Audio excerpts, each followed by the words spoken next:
Donc le nombre pi a une longue histoire qui commence en fait, d'abord c'est le problème de la quadrature du cercle. C'est-à-dire on se donne un cercle et le problème c'est de trouver un carré qui a même aire.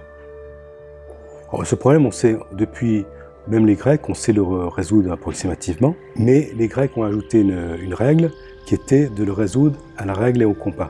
C'est-à-dire vous avez le cercle donné et il faut trouver le carré avec la règle et le compas uniquement, une règle non graduée. Donc ce problème, des tas de gens ont essayé de le résoudre. On a trouvé des méthodes approximatives, c'était naturel, par exemple Archimède.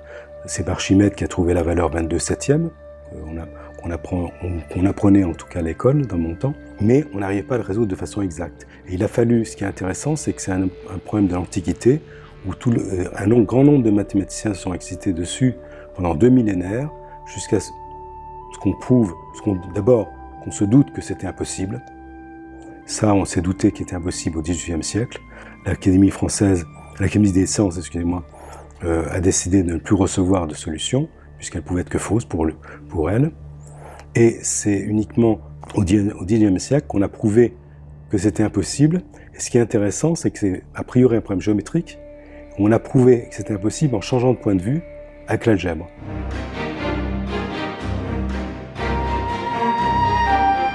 En fait, on s'est intéressé, pour le résoudre par l'algèbre, on s'est intéressé à tous les nombres constructibles à la règle au compas. Et en fait, vous avez deux points qui sont par exemple distants de 1, et vous voulez construire un nombre uniquement avec un compas en pointant un des points et la règle. Donc on a démontré en fait que les coordonnées de ces points étaient forcément racines d'une certaine équation, qui ne pouvait pas être de n'importe quel degré, en plus. Donc c'est ainsi qu'on a démontré qu'on ne pouvait pas non plus trisecter l'angle à la règle au compas. Trisecter, ça veut dire, bisecter, on sait faire, c'est trouver la bisectrice, et trisecter, c'est couper en 3. Donc c'est pareil, là on ne sait pas le faire à la règle au compas. On l'a prouvé uniquement parce que les équations étaient impossibles. On ne pouvait pas résoudre les problèmes.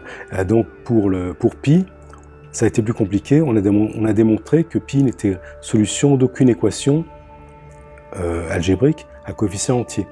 Ces nombres solutions d'équations algébriques à coefficient entier sont dits nombres algébriques, et les autres sont ce qu'on appelle des nombres transcendants. Donc pi est un nombre transcendant. On a démontré ça, ce qui n'est pas évident.